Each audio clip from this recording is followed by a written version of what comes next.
Racist cop attacks Black United States. Army general instantly regrets it. General Marcus is a tall man with dark skin and bright, determined eyes. He was born into a poor family, but through hard work and talent, he rose to become one of the most famous generals in the United States. Military. The stories of his life and the battles he led have inspired many people. One morning, General Marcus was driving alone through a small neighborhood. The surroundings were peaceful, with old houses and trees casting cool shadows as if protecting a city that never sleeps. Suddenly, his car was stopped by a police car. The officer, a middle-aged man in a stiff uniform, got out of the vehicle. He looked at General Marcus with suspicion and little friendliness. As usual, General Marcus remained calm and polite. He knew he had done nothing wrong, but still, there was a sense of unease. The officer asked him to provide his documents. General Marcus, without reacting, took out his papers and handed them over, but deep down, he could not shake the feeling that something was wrong. Why, just because of his skin color, was he being treated with suspicion? The officer held the documents in his hands, still looking at General Marcus with cold eyes. Suddenly, he spoke in a tone full of criticism. "You are a black man. How could you become a general? Are you sure you are capable of holding that position?" General Marcus was taken aback by this question. He couldn't believe a police officer would say something like that. But he remained composed, not allowing his emotions to take over. He replied calmly, "I am General Marcus. I have fought for this country, and I deserve my position." However, the officer did not stop. He continued to criticize and insult him, making the atmosphere tense and suffocating. General Marcus felt like he was being dragged into a game he never wanted to participate in. This story begins with what seems like an ordinary encounter, but from the very start, there are signs of tension. Will General Marcus be able to maintain his patience? And how far will this officer go with his racist attitude? These questions gradually increase the curiosity about what will happen next. The officer stood there, holding General Marcus's documents in his hand, his eyes filled with suspicion. The atmosphere around them seemed to suddenly shift, as if a tense curtain had descended. General Marcus began to feel the pressure from the man in front of him. Not just from the racist remarks, but also from the cold, disrespectful attitude the officer displayed. The officer shook his head, his gaze almost challenging General Marcus. "You are a general, but looking at you, I just see a black man. Maybe you are a capable person, but do you truly deserve that position?" The officer emphasized the words "black man," as if it was a sign that Marcus was unfit to serve in the military. General Marcus felt a surge of anger rise within him, but he tried to hold it back. He had faced many hardships in his life, had dealt with racism and many challenges, but he had never felt so insulted. The officer's words were not just an insult to him, but to all those who had fought for freedom and justice. General Marcus looked the officer straight in the eyes, not turning away for a second. "I am a soldier. I have fought on the battlefield. I have led my men through fierce challenges. I do not need to prove anything to you." His voice dropped, each word coming out like an undeniable statement. The officer seemed dissatisfied. He raised an eyebrow, pretending not to hear General Marcus's words, and continued to repeat his racist questions. "Then, can you prove that you deserve respect?" He not only asked, but also seemed to want to provoke, as if trying to corner General Marcus with no way out. At this point, the officer began to stand too close, his gaze full of challenge, and General Marcus felt an unusual sense of unease. He knew that a confrontation was inevitable if the officer continued acting this way. But he also understood that if he made a wrong move now, things could escalate, and he did not want to fall into the trap that the officer had deliberately set. Then, in that tense moment, the officer suddenly pointed at General Marcus's car, his voice turning cold. "The reason I stopped your car is because it has an issue. Why are you driving an illegal vehicle in this area?" General Marcus was a little surprised. He knew perfectly well that his car had no issues, and this was just an excuse. But he couldn't let his frustration overpower his reasoning. In that moment, General Marcus realized something. The officer did not just want to check his documents, he wanted to humiliate him, to prove that a black man could not accomplish anything significant, even if he was a general. Could General Marcus maintain his composure in this situation? What would the officer do next? These questions echoed in his mind as the atmosphere around them grew more and more tense. General Marcus could feel the tension in the air. The officer stood there, his eyes sharp as knives, his hands clenched as if ready to confront him. General Marcus did not waver, but the officer's words continued to resonate in his mind. The more he heard, the more he felt the lack of respect towards him, towards the effort he had put into achieving what he had today. The officer didn't let up. "I have asked you many times already. Surely you do not think you are at fault here, do you? Your car could be a big problem for this community." The officer repeated his question, each time with a little more sarcasm. General Marcus tried to stay calm, but inside he felt a burning anger rising. Suddenly, the officer walked over to General Marcus's car, crouched down, and pretended to check under the vehicle. This wasn't a real inspection, but an attempt to create pressure to make General Marcus feel threatened. The officer even deliberately shouted, "There is definitely something wrong here. Do you think you can fool me?" General Marcus felt his blood boil.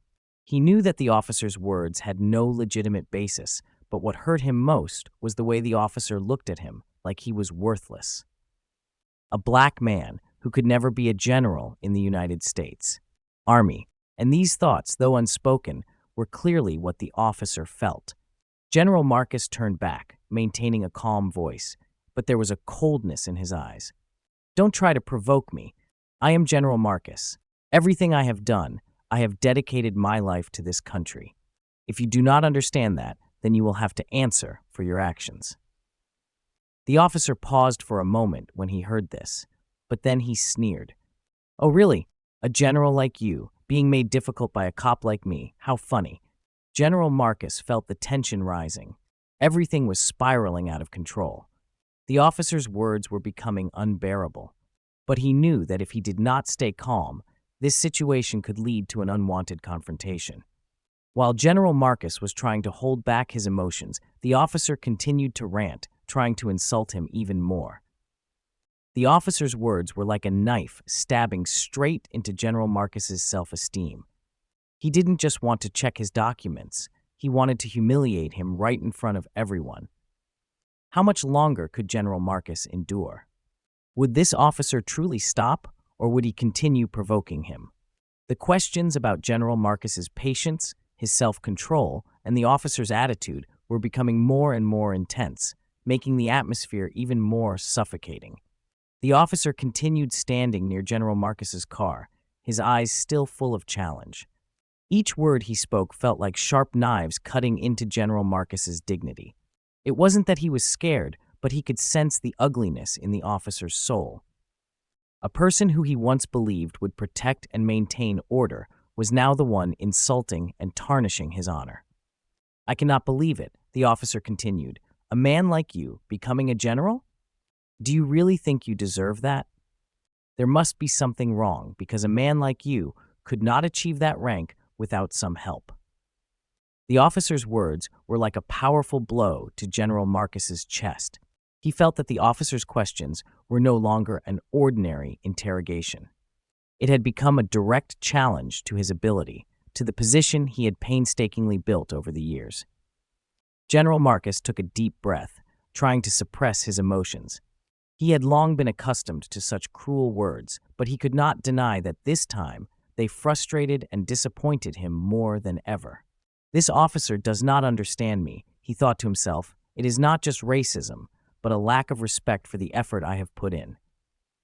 Seeing that General Marcus didn't react the way he wanted, the officer became even more provocative. He moved closer, standing almost right next to General Marcus, as if trying to peer into his every emotion. "Just sit there in silence.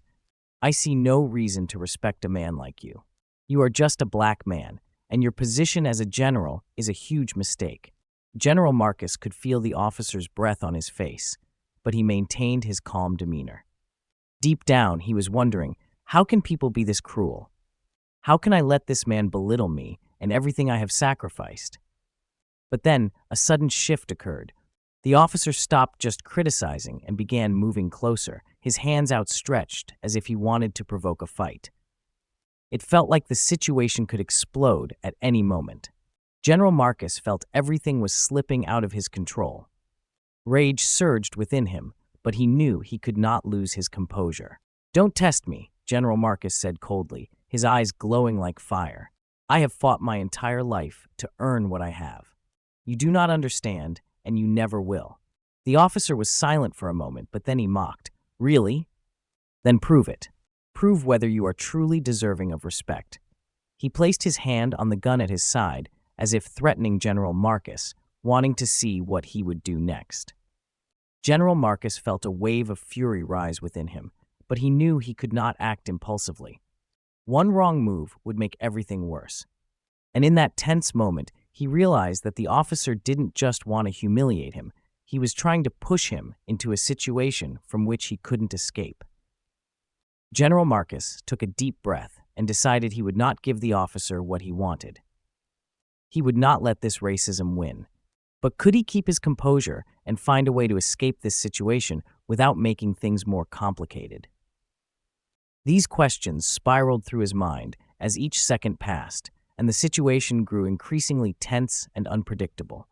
General Marcus could feel the atmosphere tightening around him. The officer stood there, his hand still resting on his gun, his eyes never leaving him. Each second seemed to drag on forever, and General Marcus knew that one wrong decision could lead to unforeseen consequences. He understood that if he did not control the situation, they could both end up in an irreparable conflict. The officer continued to repeat his mocking words, his tone growing more contemptuous. "What makes you think you can stand here like someone worthy of respect? A black man like you, how could you possibly deserve respect?" This time, the officer's words were full of challenge, not just racism, but a direct insult to General Marcus's self-esteem. General Marcus could feel the suffocating tension in the air, and at that moment, he felt like he was standing on the edge of a precipice, where one wrong move could send him spiraling into violence. But he knew that if he lost control of the situation, it would not just be his life at risk, but everything he had built over his entire lifetime. Both of them stood in silence for a moment, the officer's gaze still full of challenge, as if waiting for General Marcus to react.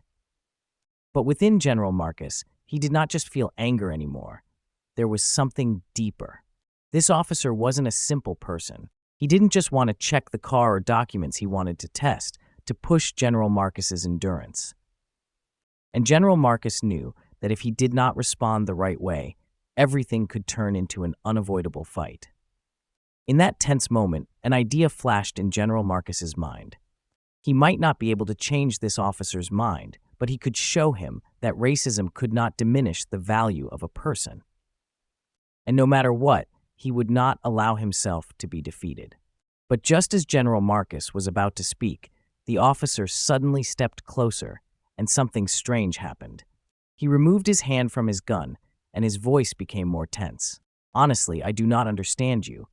I do not understand how you can stand here, calm, after everything that has happened in your life." The officer's gaze was no longer filled with challenge. Instead, there was confusion, as if he was trying to make sense of something within himself. This made General Marcus feel even more bewildered.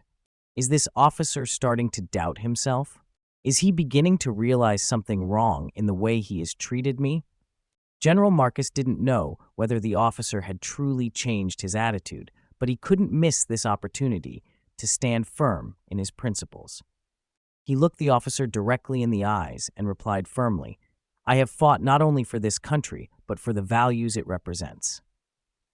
No matter how you choose to see me, I will still be General Marcus, a man who has dedicated his life to freedom and justice." General Marcus's words struck like a bolt of lightning in a clear sky. The officer stood silent for a moment, then turned away, seemingly without anything more to say. The situation became quiet, with only the sound of the wind blowing. But in the stillness, a change was beginning to take shape.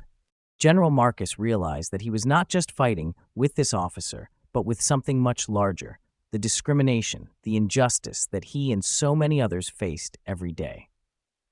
Would this officer change his mind about General Marcus and what he represented? And how would General Marcus continue to face these challenges? These questions lingered in his mind as the atmosphere grew heavier than ever. The officer stood there, silent, his eyes no longer filled with mockery, but with a strange confusion. General Marcus noticed something in the officer's gaze, as if a part of him had shifted, but he couldn't be sure what it was. Both of them remained silent, no one saying another word. The air felt truly tense, as if everything was waiting for an explosion. General Marcus felt a tension spreading through his body. He didn't know what the officer would do next, but one thing was certain. He couldn't tolerate this humiliation any longer. But the more he thought, the more he realized this wasn't just a personal confrontation. This was a battle between resilience and racism, a problem he had faced his whole life. Suddenly, the officer pulled out his phone, staring at the screen, then looked up at General Marcus. He didn't say anything, but this action made General Marcus feel ill, as though everything was heading toward an unpredictable turn. Is he calling someone? What is he planning to do? General Marcus wondered to himself. After a moment, the officer lifted the phone and spoke coldly. I need to check your information. You can wait while I do this. His voice no longer held the challenge it once had, but instead it carried an unpredictable tone. He didn't want to admit his mistake, but he also wasn't continuing the confrontation. General Marcus didn't react immediately, but stood still, watching the officer as he made the call. Everything felt hazy. It was as though he was standing in the middle of a massive current he could not control. He didn't know what the officer would do next. All his thoughts were focused on one thing. Would this officer truly recognize his mistake, or was it all just a game? In that moment, General Marcus began to realize that the officer's change wasn't just in his words, but also in his actions. Even though he might not admit it outright, the officer's actions proved that a part of him had recognized the truth. The officer ended the call, looked at General Marcus, sighed, and stepped back. I am sorry, the officer said, his tone sounding unfamiliar. I shouldn't have treated you that way. That was my mistake. These words made General Marcus feel as if the entire world had suddenly paused.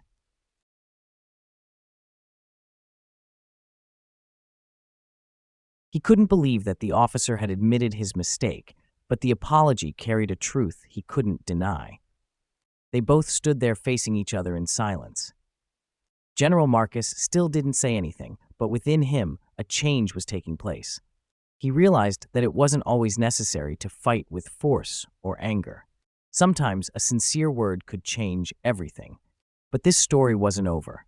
Would the officer truly change, or was it just a temporary attempt to ease the tension? And what would General Marcus, who had endured so much discrimination, do next? These questions still had no answer, and the tense atmosphere lingered, making it impossible to look away from this moment. The officer stood there, still holding his phone, but his eyes no longer held the arrogance they once had. Instead, there was a sense of doubt, as if he was trying to explain something to himself in his mind. General Marcus looked at him, his eyes sharp, as if trying to see through everything within him. He didn't know whether the officer had truly changed, but the apology just now made it impossible to ignore. Do you understand me? General Marcus spoke, his voice low but decisive.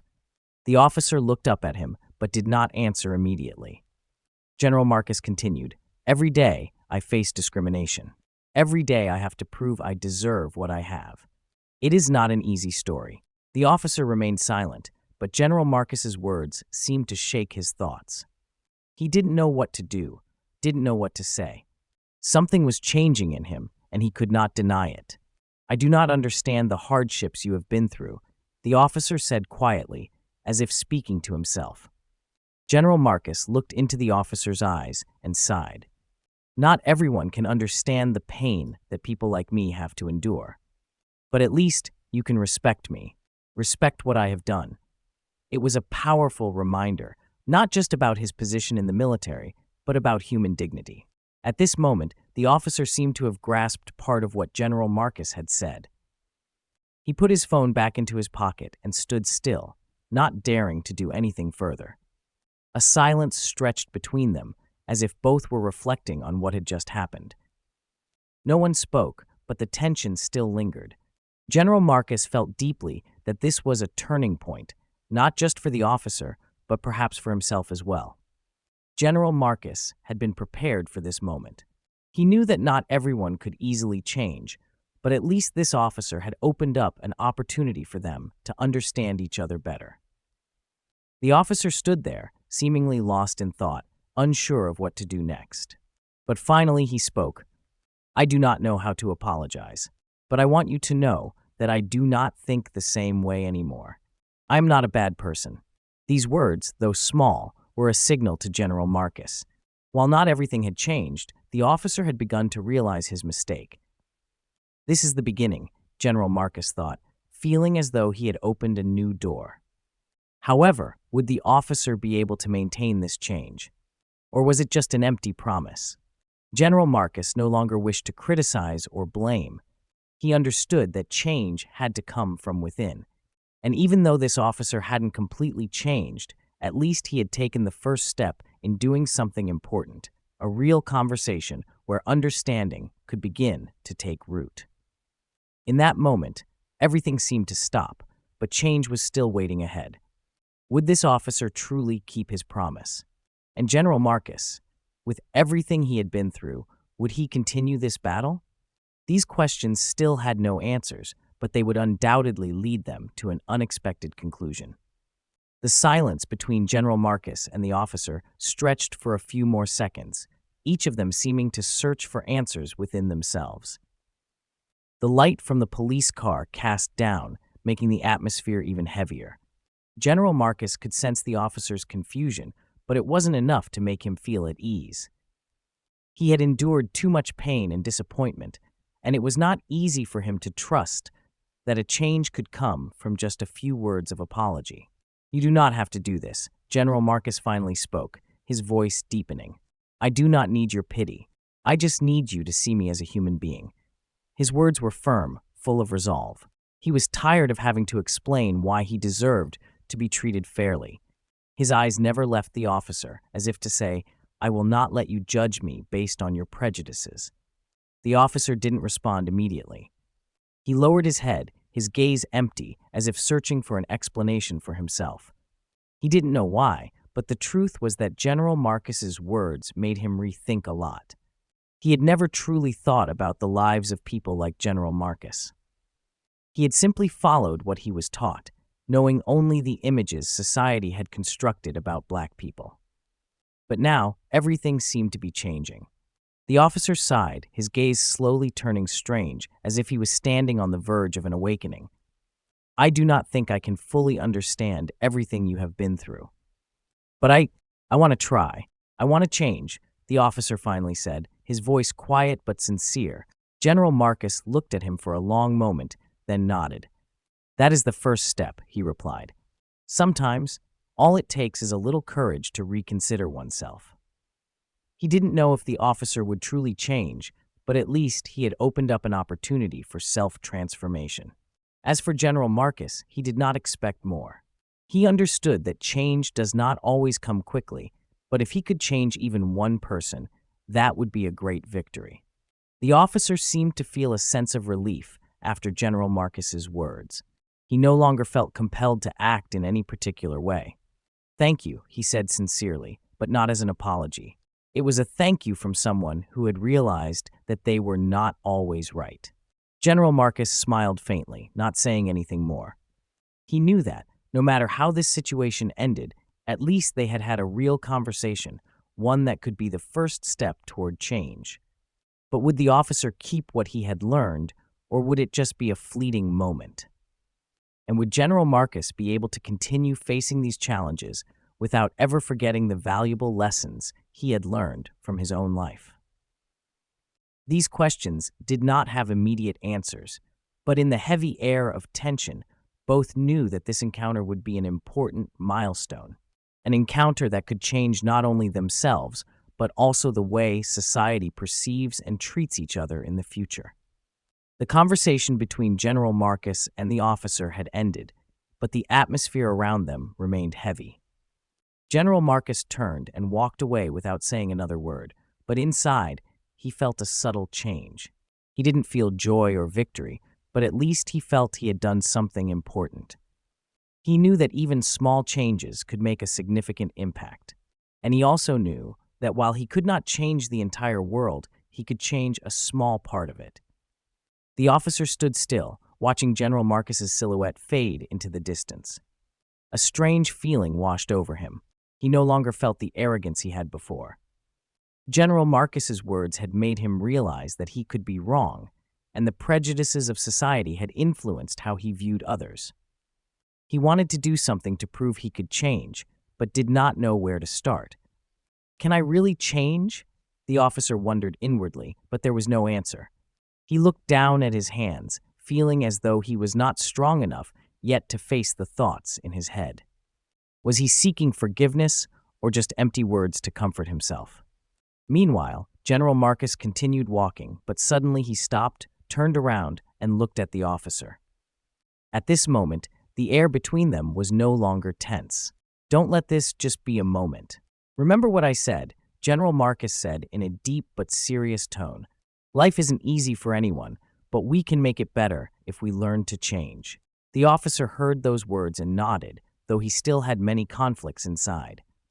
But a part of him felt that this was exactly what he needed. Change, though difficult, was also an opportunity to become a better person. "I will follow your advice," the officer said, his voice more assured than before. General Marcus did not respond immediately. He just looked at the officer for a moment before continuing his walk. But this time, each step he took was more certain because he knew that no matter what, he had done the right thing. And he also knew that life would never stop and change had to start with the smallest things. The officer stood, watching the silhouette of General Marcus fade away, a strange feeling stirring within him. He didn't know what he would do next, but at least he had realized that everyone could change, and every change could have a significant impact on someone else's life.